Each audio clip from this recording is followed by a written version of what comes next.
जिनके पास बाइबल है खोल लीजिए।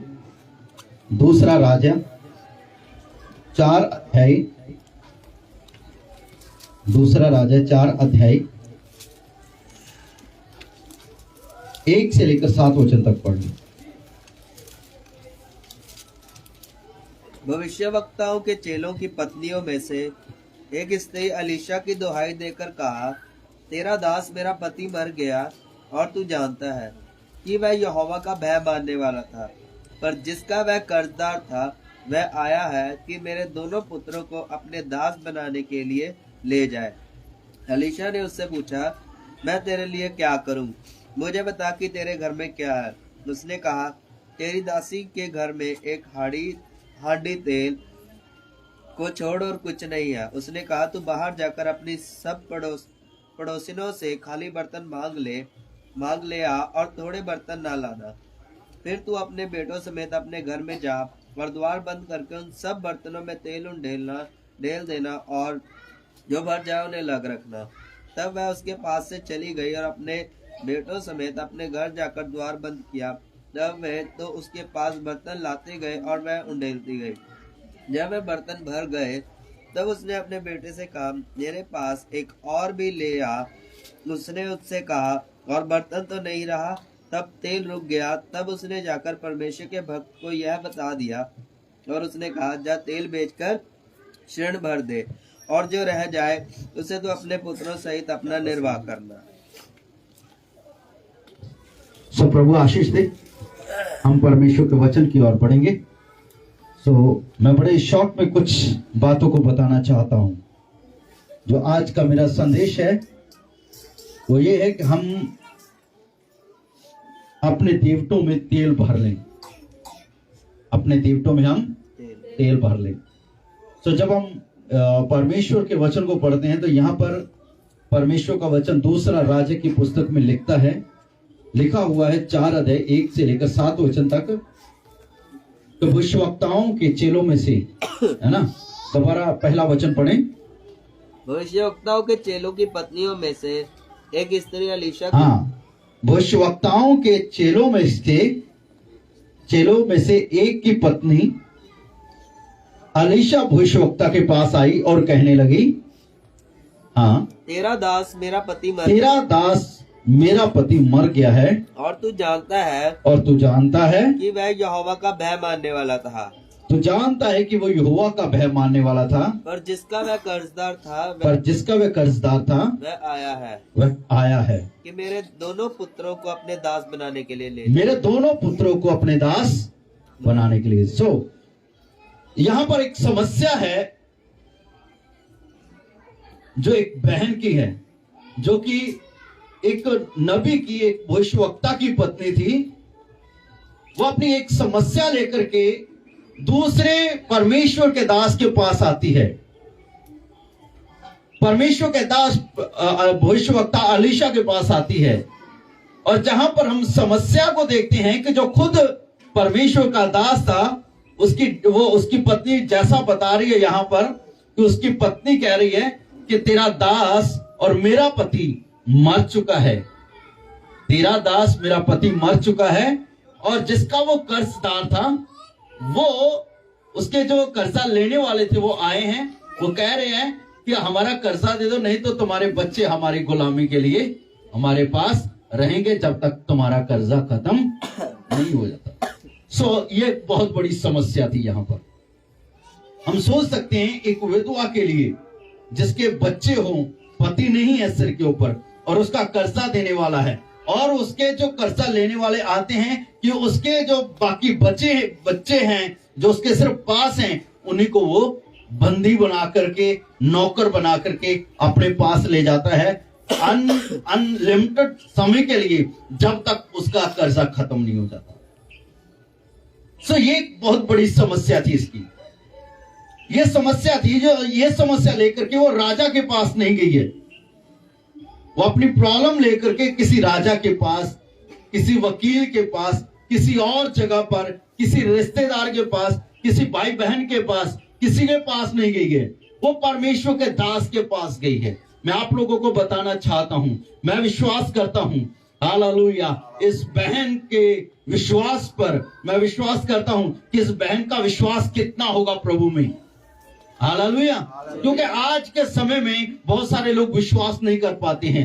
जब भी कोई विपत्ति आती है, मुश्किल आती है, परेशानी आती है, हम भागना शुरू कर देते हैं। हम कहां भागते हैं? जहां हमने सोचा होता है कि मुझे इनसे मिलना है, मुझे इनसे मिलना है, ये प्रॉब्लम सॉल्व करेगा, ये बंदा सॉल्व करेगा, ये बंदा मेरे हल करेगा, इस समस्या का हल मेरा यहां से होगा। लेकिन हम भूल जाते हैं कि हमारी हर एक समस्याओं का हल हमारे जीवते परमेश्वर के पास में है। Hallelujah, hallelujah.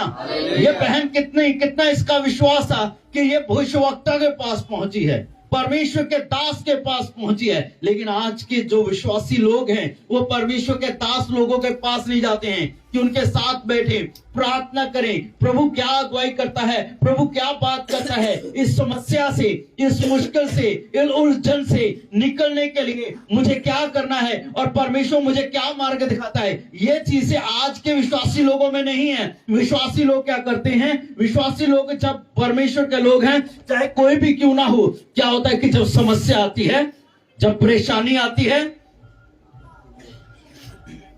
जब विश्वासी के जीवन में, जब हमारे जीवनों में समस्या आती है तो हम भागते हैं। Praise the Lord, praise the Lord, hallelujah, hallelujah. जब समस्या आती है तो हम क्या करते हैं? उस समस्या का हल खुद ढूंढने लग जाते हैं। तो रिजल्ट क्या आता है कि हम समस्याओं में से निकलने की बजाय और समस्याओं में फंसते चले जाते हैं। एक समस्या से निकलते नहीं है, दूसरी समस्या में फंस जाते हैं, दूसरी समस्या से निकलते नहीं है, तीसरी में फंस जाते हैं। तो मैं आप लोगों को बताना चाहता हूं कि हम भागे नहीं। जब भी आपके जीवन में कोई मुश्किल आती है, कोई परेशानी आती है, बीमारी आती है, तो कहीं मत जाएं, परमेश्वर के पास आ जाएं, परमेश्वर के कदमों में आ जाएं, परमेश्वर के दास लोगों के साथ प्रार्थना में बैठ जाएं और परमेश्वर से खोजें, परमेश्वर से मांगे, परमेश्वर की खोज करें, उसके चेहरे की खोज करें और इंतजार करें परमेश्वर क्या बात करता है। हम सोचते हैं मेरी समस्या है, मेरी प्रॉब्लम है, मुझे किसी को शेयर नहीं करनी है, मुझे किसी को नहीं बतानी है, मुझे इसके साथ खुद ही निपटना है। तो रिजल्ट क्या होता है? हम खुद जोर लगाते हैं, पहले पूरा जोर लगा लेते हैं, जब पता नहीं चलता है फिर हम दूसरे अपने भाई बहन का, जहां तक सोचते हैं ये बंदा हमारा काम कर सकता है, ये बंदा हमारी मदद कर सकता है, हम उस बंदे के पास जाते हैं। वो बंदा भी नहीं कर पाता है, फिर हम दूसरे के पास जाते हैं, दूसरे के बाद तीसरे में चले जाते हैं, तीसरे के बाद 4 के पास चले जाते हैं। लेकिन समस्या कम होने की बजाय वो बढ़ती रहती है, बढ़ती रहती है। यदि हम बीमार हैं, कर्जे में हैं, दुख में हैं, परेशानी में हैं, उलझन में हैं, मैं आपको एक ही चीज बताता हूं जो यहां पर हुआ है। यह भविष्यवक्ता की पत्नी भविष्यवक्ता के पास गई है, अलीशा भविष्यवक्ता के पास गई है। हमें परमेश्वर के पास आना है, परमेश्वर के दास लोगों के पास आना है। जब वो आती है तो यहां पर लिखा है वो रिक्वेस्ट करती है, विनती करती है। वो ये नहीं कहती है कि तू मेरी मदद कर, वो ये नहीं करती है कि तू मेरी हेल्प कर, वो कहती है अब मैं क्या करूं। यदि आप इसको पूरा ध्यान से पढ़ेंगे ना, वो अपनी जो प्रॉब्लम होती है ना, बड़े अद्भुत तरीके से परमेश्वर के दास के सामने वो रखती है। जब वो उस प्रॉब्लम को सुनता है ना, तो वो कहता है तेरे घर में क्या है, तेरे घर में, तो कहती है तेरी दासी के घर में थोड़ा सा तेल है ना। पढ़ना इस वचन को, दूसरा वचन पढ़िए। एलीशा ने उससे पूछा मैं तेरे लिए क्या करूं? हाँ, एलीशा ने पूछा मैं तेरे लिए क्या करूं, मुझे बता कि तेरे घर में क्या है। और एलीशा कहता है मुझे बता तेरे घर में क्या है। हाँ, उसने कहा तेरी दासी के घर में 1 हांडी तेल को छोड़ और कुछ नहीं है। वो कहती है कि तेरी दासी के घर में 1 हांडी तेल को छोड़ और कुछ नहीं है। क्या है उसके घर में? तेल। Praise the Lord.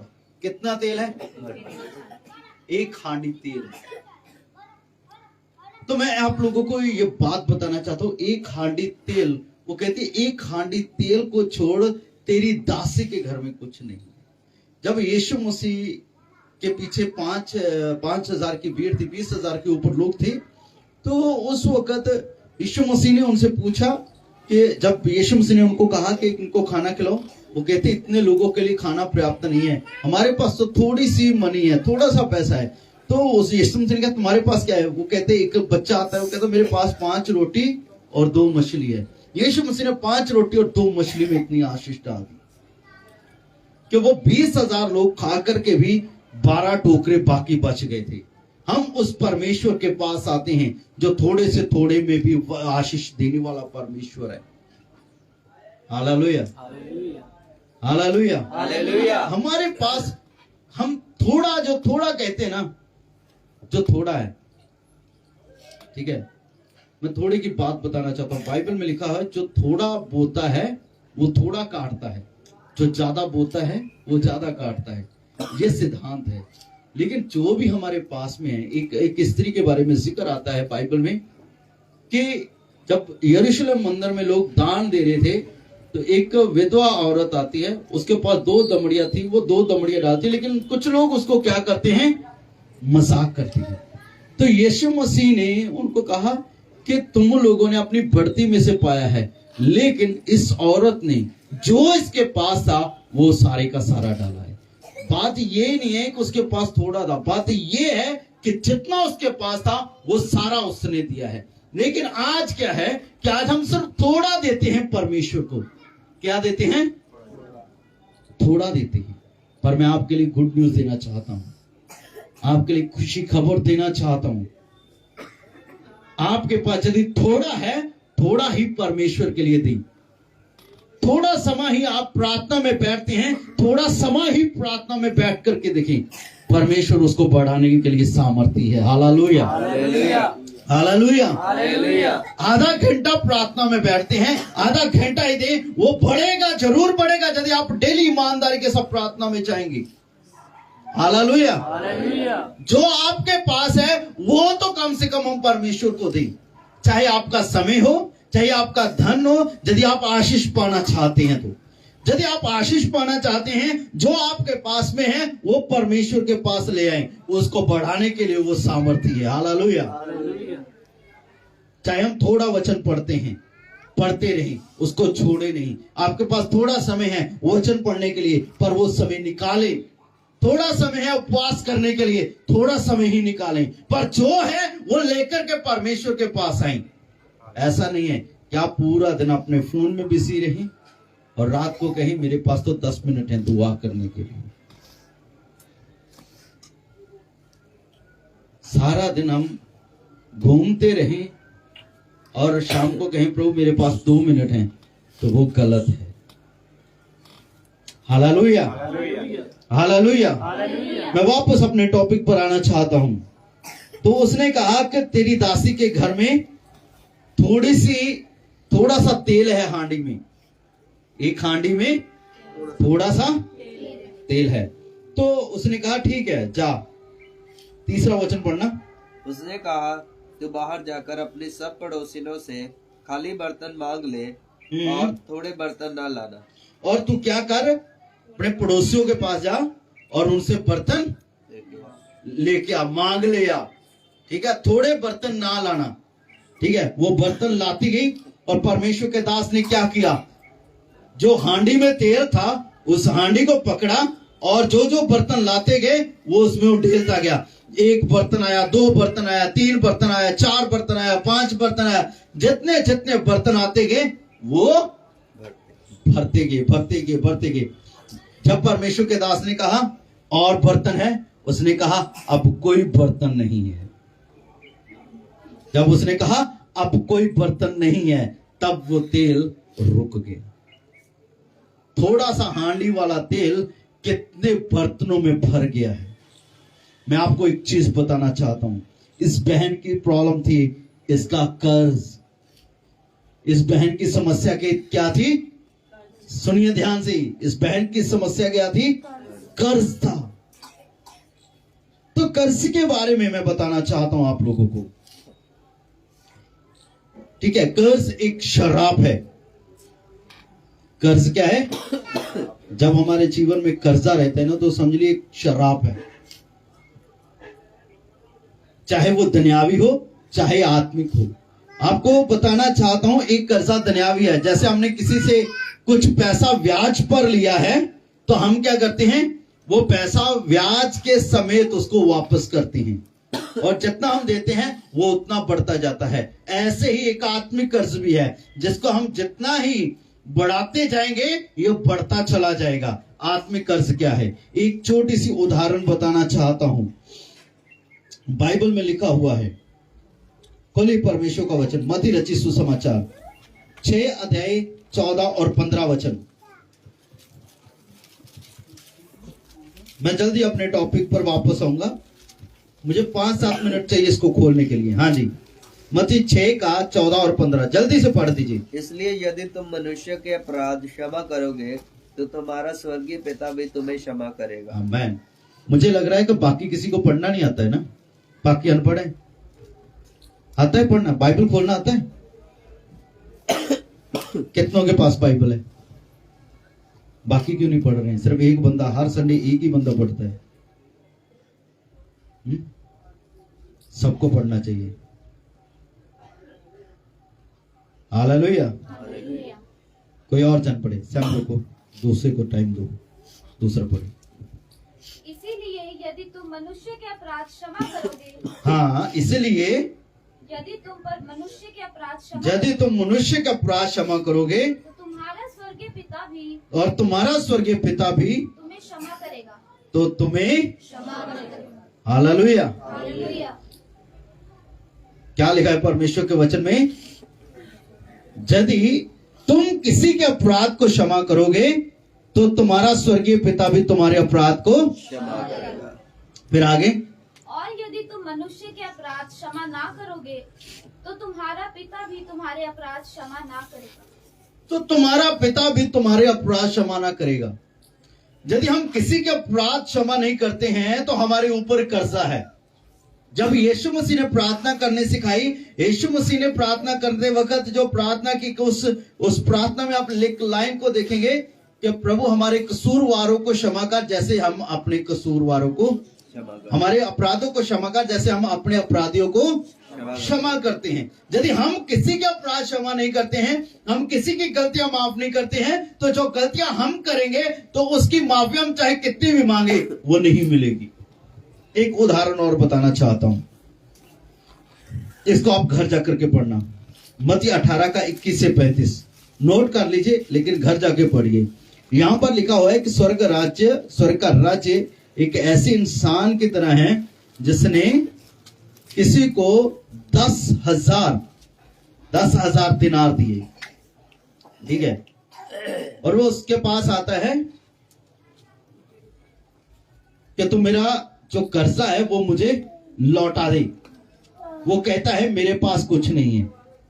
वो सिपाहियों को ऑर्डर करता है, हुक्म करता है, वो कहता है ऐसा करो, इसका घर परिवार बच्चे सब कुछ, बीवी बच्चे सब बेच दो, इसका सब कुछ बेच दो ताकि मेरा जो कर्जा है वो पूरा हो जाए।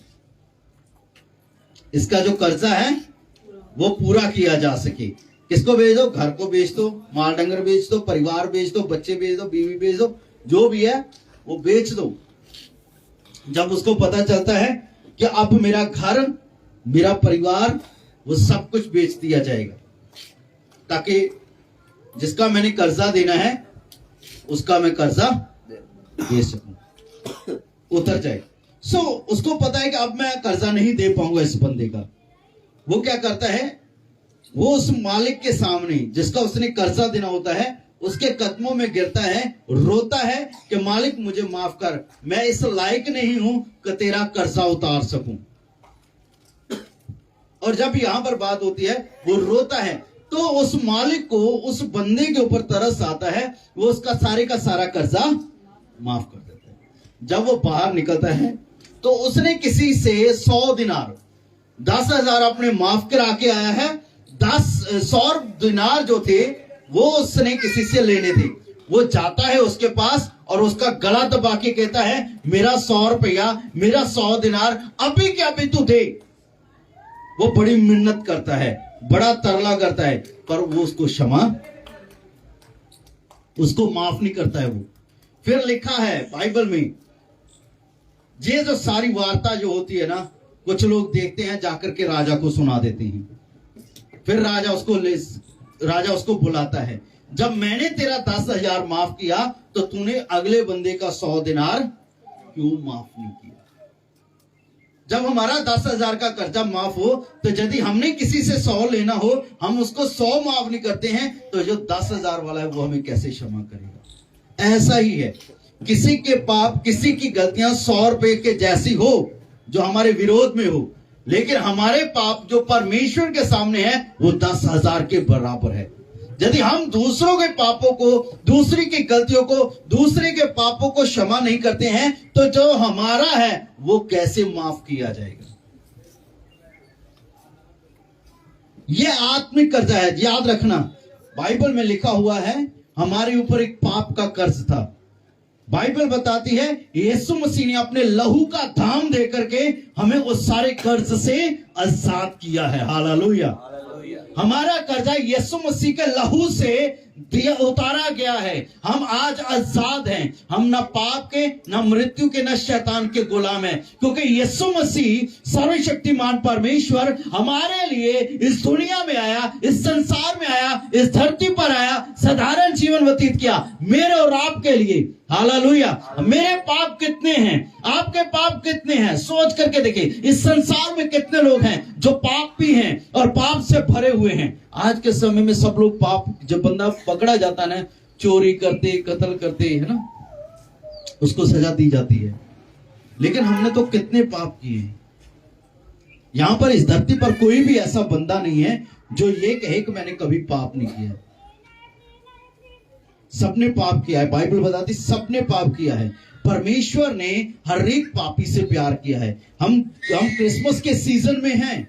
यीशु मसीह इस संसार के पापों को माफ करने के लिए और इस संसार के पापों से छुटकारा देने के लिए, उद्धार करने के लिए इस दुनिया में पैदा हुआ। वो साधारण मनुष्य के रूप में इस दुनिया में आया। हालेलुया। वो आया ताकि हम बचाए जाएं। वो आया ताकि हम छुड़ाए जाएं। वो आया ताकि हमें स्वर्ग में ले जाए। यीशु मसीह का नाम हमारे लिए इसीलिए दिया गया ताकि हमारे नाम जीवन की पुस्तक में लिखे जाएं। हम नरक में ना जाएं, हम हमेशा का जीवन पाएं। हालेलुया। यीशु मसीह का आना हमारे लिए था, क्योंकि परमेश्वर हमसे प्यार करता है, क्योंकि परमेश्वर नहीं चाहता कि हम पाप में नाश हो जाएं। लेकिन आज हम संसार के साथ जुड़े हुए ज्यादा हैं, पाप के साथ जुड़े हुए ज्यादा हैं, इस दुनिया के साथ जुड़े हुए ज्यादा हैं। और रिजल्ट क्या है? हमारे लिए, हमारे पास परमेश्वर के लिए समय नहीं है। हमारे पास परमेश्वर के लिए समय नहीं है। हालेलुया। यीशु मसीह ने मेरे और आपके पापों को ले लिया है, मेरे और आपके दुखों को ले लिया है, मेरे और आपके गम को ले लिया है, बोझ को ले लिया है, आपके और मेरे पापों को और शरापों को ले लिया है, मेरी और आपकी सजा को ले लिया है उसने। वो मेरे और आपके पापों के लिए मारा गया है, मेरे और आपके पापों के लिए गाड़ा गया है, और तीसरे दिन मुर्दों में से हालेलुया। उसने सारा कर्जा उतार दिया है, मेरा और आपका। हालेलुया। मैं आपको यही बात बताना चाहता हूं, जब हम यीशु के पास आते हैं, हमने कितने पाप किए हैं, हम आते हैं और प्रभु से कहते हैं, प्रभु तू मेरे पापों को क्षमा कर, मेरी गलतियों को क्षमा कर, मुझसे ये गुनाह हो गया है, मैंने ये कर दिया है, मैंने धोखा दे दिया है, मैंने बेईमानी कर दी है, मैंने चोरी की है, मैंने हम परमेश्वर के पास आते हैं और माफी मांगते हैं और वो हमें माफ करता है। लेकिन जब कोई दूसरा हमारे सामने आता है जिसने हमारे विरोध में कुछ किया होता है, हम उसको क्षमा नहीं कर पाते हैं। ये कर्जा है, आत्मिक कर्जा, जो हमारे ऊपर बना रहता है। एक शारीरिक कर्जा वो है जो किसी से आपने धन लिया है, पैसा लिया है और ब्याज दे रहे हैं। ऐसा ही आत्मिक कर्जा है ये वाला, जिसमें बहुत सारे लोग बंधन में हैं। यदि हम दूसरे को माफ नहीं करते हैं तो वो कर्जा हमारा जो है हमारे ऊपर बना रहते हैं। हम कहते हैं मेरा कर्जा माफ हो जाए, लेकिन मैं किसी का कर्जा माफ ना करूं। मेरे पाप माफ हो जाएं, लेकिन मुझे किसी दूसरे की गलती माफ नहीं करनी है। मुझे पता लग गया इस बंदे ने गलती कर दी है, मुझे इस बंदे को बुलाना ही नहीं है, मुझे इसके साथ चलना ही नहीं है, मुझे इसके साथ मिलना ही नहीं है। ये सच्चाई है, ये हमारा स्वाभाविक जो नेचर यही है। हमारा नेचर यही है, हम परमेश्वर से माफी मांगते हैं लेकिन हम किसी दूसरे को क्षमा नहीं करते हैं, माफ नहीं करते हैं। सो ये कर्जा उतारने के लिए मैं वापस अपने टॉपिक पर आना चाहता हूं। यदि आप लोग चाहते हैं कि परमेश्वर आपके पापों को माफ करे, हम दूसरों की छोटी छोटी गलतियां भी माफ करना शुरू कर दें। हालेलुया। चाहे बड़ी हो चाहे छोटी हो, जैसा हम चाहते हैं कि परमेश्वर मेरे लिए करे वैसा ही आप लोगों के लिए करे।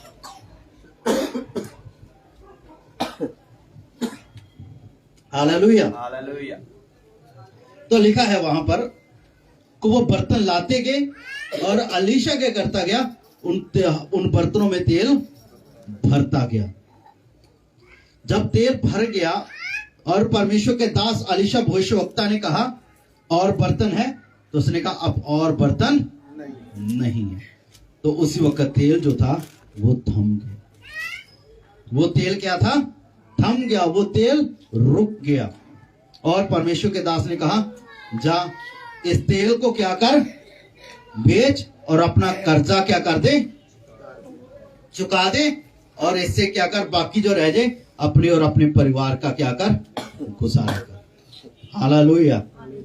आज चाहे शारीरिक हो चाहे आत्मिक हो, यदि हम कर्जे में हैं तो मैं आप लोगों को बताना चाहता हूं, परमेश्वर आपको शारीरिक और आत्मिक कर्जे से छुटकारा देना चाहता है। लेकिन उस छुटकारे के, उस कर्जे से छुटकारा पाने के लिए, चाहे वो शारीरिक हो चाहे वो आत्मिक हो, तो हमें क्या करना है? जो यहां पर हुआ है आज वो करना पड़ेगा हमें। वो क्या है? बाइबल बताती है हमें तेल भरना होगा अपने मशालों में। हालेलुया। 10 कुंवारी का दृष्टांत हम बाइबल में पढ़ते हैं, जिसमें 5 मूर्ख थी, 5 बुद्धिमान थी, है ना। मूर्ख क्यों थी? उनकी मशालों में तेल था, मशालें उनकी जल रही थी। और बुद्धिमानों में क्या फर्क था? उनके पास उनकी मशालों में तेल था, मशालें उनकी भी जल रही थी, और उनमें एक चीज जो एक्स्ट्रा थी वो ये था कि उनके पास एक्स्ट्रा तेल था। क्या था? एक्स्ट्रा तेल था। हालेलुया। जब दूल्हा आता है तो धूम मच जाती है कि दूल्हा आ गया, दूल्हा आ गया। तो लिखा है वहां पर, बाइबल बताती है, जैसे ये धूम मची, जो जिनके पास जो मूर्ख थी उनकी मशालें बुझ चुकी थी। वो बाजार में भागी तेल लेने के लिए, लेकिन उनको तेल, लेकिन जो बुद्धिमान थी उनके पास तेल था, उन्होंने जल्दी से तेल भरा और क्या हुआ? उनकी मशालें जलती रही। दूल्हा आया, उनकी मशालें जल रही थी और उनको लेकर के अंदर चला गया। आज हमारे पास एक्स्ट्रा तेल होना जरूरी है, ज्यादा तेल होना जरूरी है, ज्यादा अभिषेक होना जरूरी है। हालेलुया। मैं आपको बताना चाहता हूं, परमेश्वर ने अपने पुत्र को भेजा इस संसार के लिए, क्योंकि वो इस संसार से प्यार करता था, और पुत्र ने अपने पवित्र आत्मा को इस संसार में भेजा ताकि वो हमारा मददगार बन जाए। हालेलुया। बिना पवित्र आत्मा के, बिना उसके अभिषेक के, बिना उसकी भरपूरी के, बिना उसके वरदानों के आप आत्मिक रीति से नहीं चल सकते हैं, आप कर्जे से नहीं छूट सकते हैं।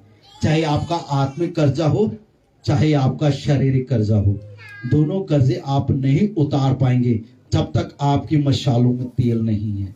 आज बहुतों की मशालें बुझ चुकी हैं, बहुतों की मशालें डिम हो चुकी हैं, बहुतों की मशालें जो दीवट हैं वो धुआं देती हुई बत्ती के समान है। हो सकता है आज का हमारा जो जीवन है वो थोड़ा सा प्रार्थना वाला जीवन है, थोड़ा सा हम समय परमेश्वर को दे रहे हैं। और आज आपको पता है, मैं थोड़ा कभी कभी इस बात को बताता हूं, हमेशा कहता हूं, बाइबल में लिखा हुआ है परमेश्वर के वचन में कि वो धुआं देती हुई बत्ती को और कमजोर नरकट को नहीं तोड़ता है। धुआं देती हुई बत्ती कौन सी होती है? जब आपने देखा होगा, जब दिया बुझ जाता है ना, तो आग के बाद क्या होता है, कि धुआं सा निकलता है ना, वो आंखों में बहुत चुभता है। सुनिए ध्यान से, ये बात मैं आपको बताना चाहता हूं कि जो धुआं होता है वो हमारी आंखों में बहुत चुभता है, लेकिन परमेश्वर वो जो धुआं निकलता है ना उसको भी बुझाता नहीं है। परमेश्वर इंतजार करता है। परमेश्वर आपको बुझाना नहीं चाहता है। परमेश्वर नहीं चाहता कि आप नाश हो जाए। वो आपको तोड़ना नहीं चाहता है। वो नहीं चाहता कि आप अपने इस कर्जे में फंसे हुए नाश हो जाएं। आज का वचन आपके लिए यदि है तो अपने जीवन पर थोड़े समय के लिए गौर कर लें। हो सकता है आपके ऊपर पैसे का कर्ज हो, चाहे हो सकता है आपके ऊपर किसी और चीजों का बर्डन हो, चाहे हो सकता है आपके जीवन में और समस्याएं हो सकता है कि आपने किसी के पापों को, अपराधों को नहीं क्षमा किया है, आप दूसरों को माफ नहीं कर पा रहे हैं। तो मैं आपको एक चीज बताना चाहता हूं आज के समय, यदि ऐसा है तो आपका जो तेल है वो कम होता जा रहा है। इससे पहले कि आप पूर्ण रीति से बुझ जाएं तो मौका है। परमेश्वर का वायदा है कि वो अंत के दिनों में अपना आत्मा सब प्राणियों पर उंडेलेगा। पवित्र आत्मा का तेल आज भी मौजूद है। यीशु मसीह ने अपने पवित्र आत्मा को हमारे लिए दिया है ताकि हम जलते रहें। हालेलुया, हम जलते रहें। आज समय है हमें भरने के लिए। जब पवित्र आत्मा का अभिषेक आएगा, पवित्र आत्मा का तेल आएगा, आपके जितने भी बंधन है ना वो टूटेंगे। बाइबल में लिखा है हर एक चूल्हा तोड़ा जाएगा अभिषेक के कारण। अभिषेक के कारण बंधन टूट जाएंगे। पवित्र आत्मा में आप जब भरेंगे, पवित्र आत्मा के वरदानों में भरेंगे, पवित्र आत्मा के अभिषेक में भरेंगे तो बहुत सारे बंधन टूटेंगे। हालेलुया। जितनी भी समस्याएं हैं, जितनी भी परेशानियां हैं, जितनी भी बीमारियां हैं, वो खुद ब खुद आपको छोड़ करके चले जाएंगी। आपका जीवन सेम नहीं रहने वाला है। परमेश्वर आपके लिए अद्भुत रास्तों को खोलेगा। आज का जो आपका जीवन है, जो ऐसा आज आप चल रहे हैं, आप बिल्कुल बदल जाएगा जब आप पवित्र आत्मा से भरना शुरू कर देंगे। जब आप अन्य भाषा में प्रार्थना करना शुरू करेंगे, उसके वरदानों से भरना शुरू करेंगे और आप परमेश्वर के पास आएंगे, परमेश्वर के दास लोगों के पास आएंगे, परमेश्वर के लोगों के साथ संगति करेंगे और कहेंगे परमेश्वर मुझे भर। और जैसे जैसे आप भरते जाएंगे, जैसे जैसे आप भरते जाएंगे, तब तक वो हाथ तेल नहीं रुकेगा जब तक आप नहीं कहते बस।